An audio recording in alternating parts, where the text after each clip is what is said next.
Alright, so what happens if I told you there was a way to improve combat by like light years, by like 10 times what you're experiencing right now? Because I know if you're like me, you probably found combat to be quite clunky. And in fact, right now what I'm doing is I'm playing with the default settings.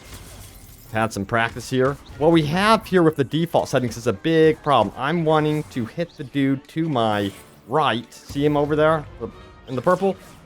But I cannot. I have to reposition my camera, and I don't want to have to use lock-on. I want it to be more like, let's say, the Batman Arkham games, or Gotham Knight, where I can actually go in here and attack someone who is clearly off-screen. As you can see, he's the only one I could really attack, unless I rotate over here and get him directly into my screen, then I could finally hit this dude. See what I'm saying? So we're going to fix that right now. I'll show you how. We go into the pause menu. Let's do it. So the most important thing you need to do is shut off camera relative targeting. This thing is so annoying.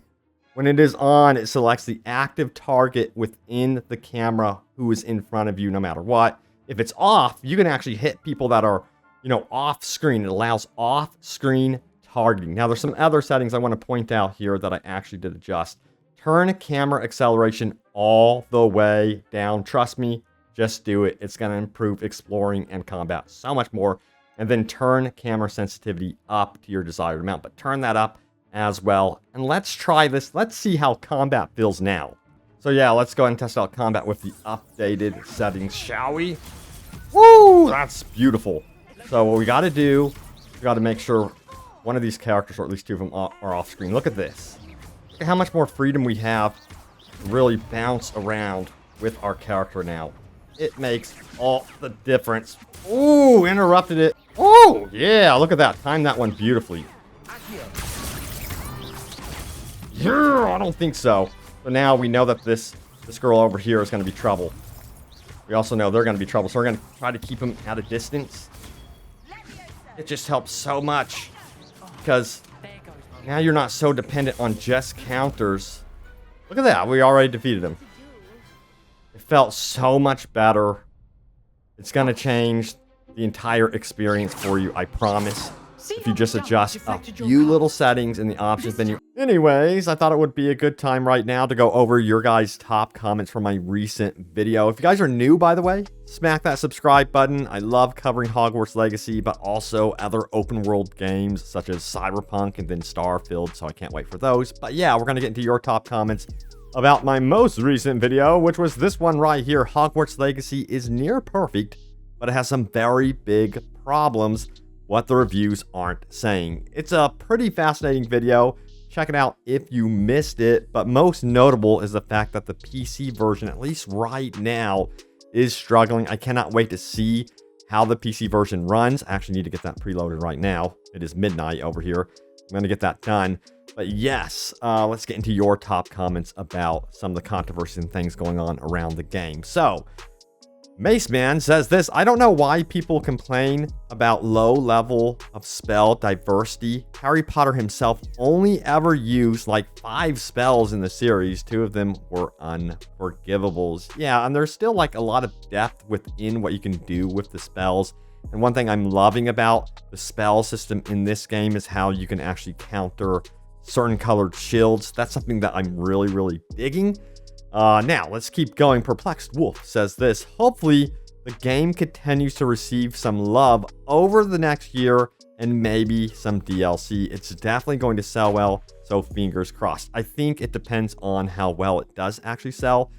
And yeah, already before the game even released, it was on the top charts. #1 for everything. PS5, Xbox Series X, and PC. This game is going to sell exceptionally well.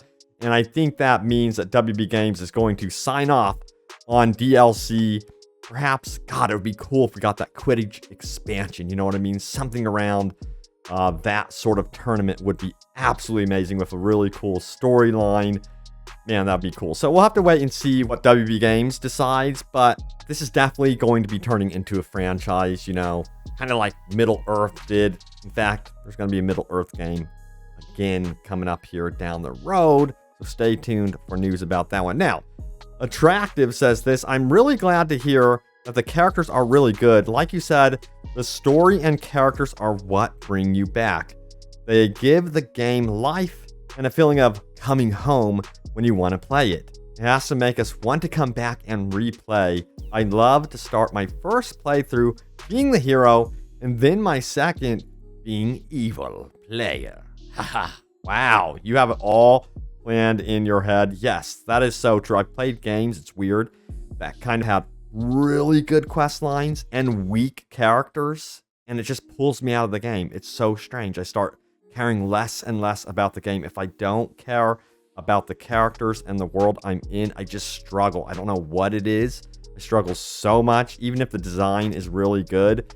I have to have something where, like you said, you worded it perfectly, where you feel like you're home, like it's a home away from home. And that is how Hogwarts Legacy feels right now to me, big time. Now, we have the Moldy Sewer Tavern, who says this: I heard that depending on the house you choose, you get more or less side quests, with Gryffindor having the most and Ravenclaw having the least. We'll have to see if that's true or not. I haven't played the full game, but don't be too apprehensive about whatever house you pick and choose, because you can replay, and that's part of the experience with this one. Absolutely. Now we have Heyo Strain, who says, I'm with OWG in saying that characters are one of the most important aspects of any game.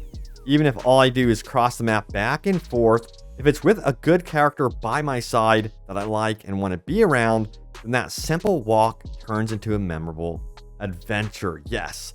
And there's examples where it works so well in games where you have your favorite companions with you.